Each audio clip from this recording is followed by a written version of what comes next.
You can defend an entirely different view of the world with the same data that's used to defend the standard model. So whenever I can do that, I'm so there. Because as soon as you realize that the model you've been looking at maybe isn't so firm as you thought, then you're free.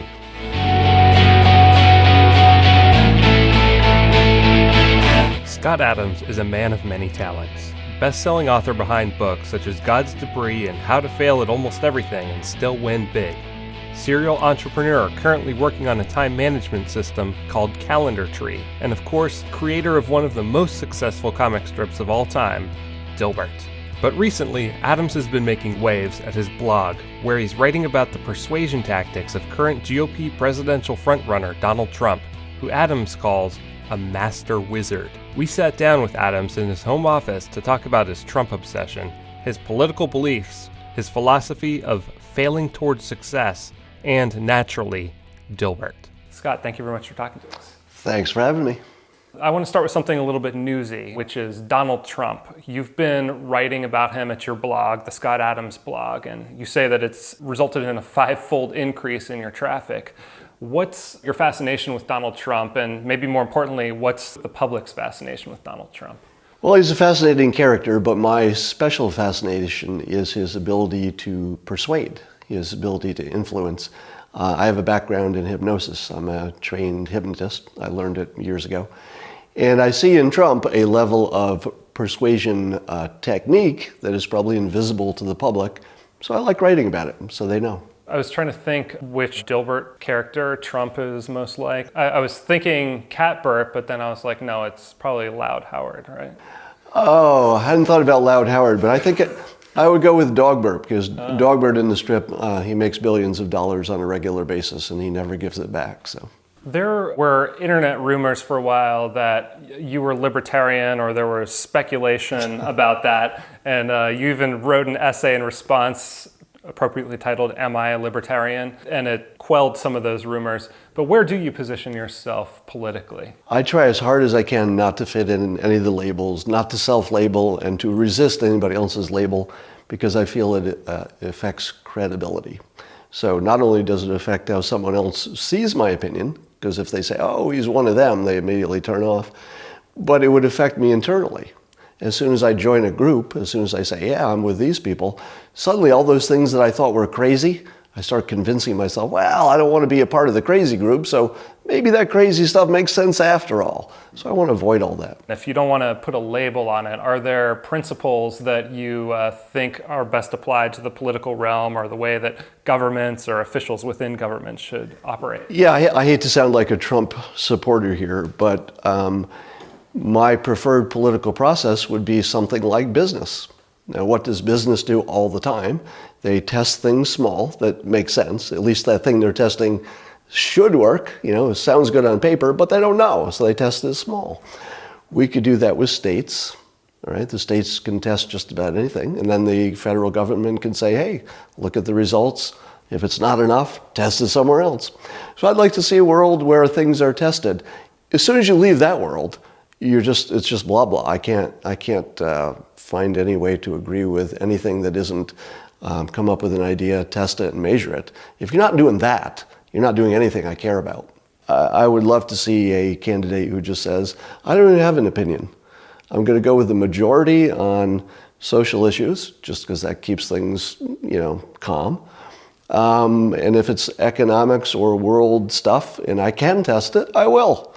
Libertarians tend to think that, that's why you leave as many things to the marketplace as possible, because that's where ideas are actually tested. You have written that the paradox of capitalism is that adding a bunch of bad-sounding ideas together creates something incredible that is far more good than bad. What led you to that conclusion? The amazing thing about the economy and capitalism in general is that most people are failing most of the time. 9 out of 10 new businesses fail, but while they're failing, there are people working for them. They're buying things from vendors. And even the things that are succeeding are only succeeding until they don't, right? So everything is a failure in progress. They just have temporary successes sometimes. So the genius of capitalism is that it not only survives that failure, but it's built upon it. All that activity creates economic goodness for everybody, even though on the surface you could score a lot of it as a failure. A lot of people might be surprised to hear your generally good feelings towards capitalism, given that Dilbert, at least on the surface, kind of reads like an indictment of it, of forcing everyone into this conformist box, a literal box in the shape of a cubicle. Is that a misreading of Dilbert? Capitalism falls into that category of things which are terribly flawed, but nobody has a better idea yet. Probably the better idea will be some form of capitalism with some kind of controls, I would imagine.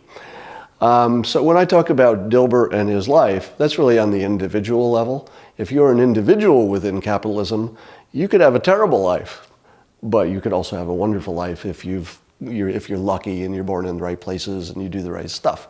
So capitalism is a mixed bag, and I write about some people who are not having the best of it. Before creating Dilbert, you were a kind of Dilbert working at Pacific Bell in some other corporate environments. You use your experience there as a template of what you call failing towards success. Could you talk about that idea? So the idea of failing towards success is really that if you pick your projects carefully, then even in failure, you're going to increase your odds for something good happening later. All right. So I make the distinction between a goal-oriented view of life, where you say, this is the one thing I want, and you focus on that to the exclusion of other things. But sometimes if you don't hit that goal, you're not really in a better position for some other thing. All right? So I pick projects where when they fail, I'm smarter. I've learned something. People have met me. I've networked. There's something about the situation that puts me in a better situation. You were possibly the first cartoonist to put his email address on the actual comic strips. And you say that it actually revolutionized the comic strip and was a huge boon for your career. Tell me about the decision to do that and what happened after. Well, it sounds so quaint from the perspective of today. But including my email address in the margins of the strip seemed radical at the time, because there was thinking that it would be viewed as an advertisement of some sort. So if you could even think back to when email was so new, that people thought it was more of an advertisement than a communication. Dilbert was not terribly successful in those days. I was sort of on a failure vector at that point. I wasn't in enough newspapers that it could have been sustained. So I had a little freedom, the freedom that failure gives you. I have an MBA and I'm an economics major. So I've got a lot of businessy background, and cartoonists typically didn't use any business principles. So the biggest, most important one, number one, is you got to open a channel to your customers and say, how am I doing? And if you're not doing well, you got to change something, right? It's the most basic thing any business does. No cartoonist had ever done that. There was always the cartoonist sends it out and it goes through channels and it shows up in the newspaper and strangers read it and that's all you know. So once I put my email and address in the strip, people wrote in and said, we love it when Dilbert's in the office. We don't like it when he's at home. And in those days, he was mostly at home. And I didn't know that people liked him in the office so much. But it was a pretty clear message, so I made that change. And that was probably the biggest change that made Dilbert successful. Exactly like the business books would say it should happen. I listened to the customers, I changed the product. And by moving him into the office, it seems that you really tapped into, the zeitgeist of what was going on in corporate America at that time, and people really related to it. And now there's been some self-conscious changes away from the cubicle farms to these like open floor plans, and you can telecommute and bring your dog to work and everything. What do you make of today's corporate environment? Is it an improvement, or is it just a repackaging of the same stuff? Well, you have to be careful, especially in the Bay Area, where I live. You hear about the startups and the open offices and everybody's bringing their dog to work. That is not corporate America. Corporate America is still the cubicle. Things aren't changing that quickly. So the startup world is its own whole, ecosystem. It's a whole different deal. I'm trying to incorporate some changes into Dilbert. He doesn't wear his necktie anymore. Yeah. I just sort of silently took that away. And I just put him in sneakers for the first time. You won't see that comic for a month or so. But I'm making small changes to acknowledge that the world moves. Do you think it's moving in a positive direction, negative direction, or is it just the same, lateral? Every time there are more options, it's a better world. You can't make people choose options. You can't manage their risk for them. But I think the world has more opportunity both inside a corporation and out than it ever has at any time, and more opportunity for every person in society. So I would say it's the best it's ever been by far. Is there a theme that runs through all of your work? There is, and even though it looks like different work, I've written books of fiction, there's the cartoon, I've written nonfiction books, but in all cases I'm interested in the same thing, which is there a different way to look at the familiar? Is there another way to look at the office work situation? Is there another way to look at reality? Is there another way to look at why Donald Trump is doing well? So whenever there's another explanation, I don't even require that to be the better one or the preferred one or even mine. But I find it terribly interesting that you can defend an entirely different view of the world with the same data that's used to defend the standard model. So whenever I can do that, I'm so there. Because as soon as you realize that the model you've been looking at maybe isn't so firm as you thought, then you're free. You write a lot about persuasion and kind of being able to reprogram people through hypnosis and whatnot. But is there a place for rational discourse? Is there room for logic and reason in this world? There is, but it's limited. The example I use is if you're balancing your checkbook, which I haven't done for years, but I hear people do it. You're using reason, and if you're doing something that's a very constrained, usually human, artificially constrained situation, logic is really good in that, reason works really well. But in the real world, there are always too many variables. You're just left to your biases. So what we learn in hypnosis is that almost all reasons given for the big decisions in life are rationalizations after the fact.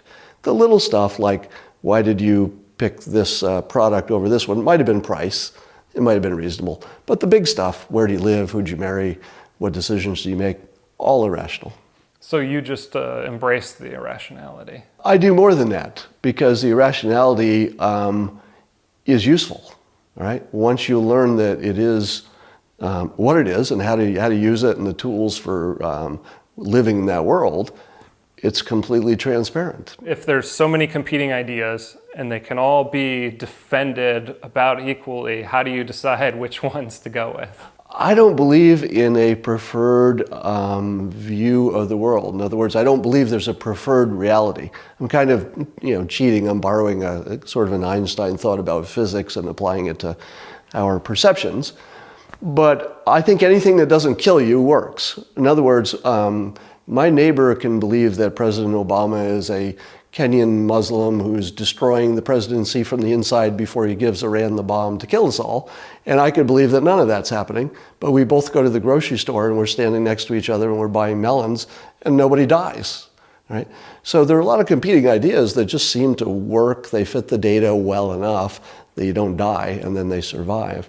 So I guess I would only caution humility about your own view, because I assume that most of my views are wrong because they're different than they used to be, right? And I thought they were pretty right before. So the fact that I'm sure I'm a little bit more right now, probably there's no more data that says I'm right now than I was before, and I've changed my mind. So it takes a long time to learn some humility about how much you really know. Scott Adams, thank you very much. Thanks for having me. For Reason TV, I'm Zach Weissmueller. What it is a worldview, sort of a filter, if you will, a way to look at the world, to try to understand things that don't make sense with whatever model of the world you were looking at before.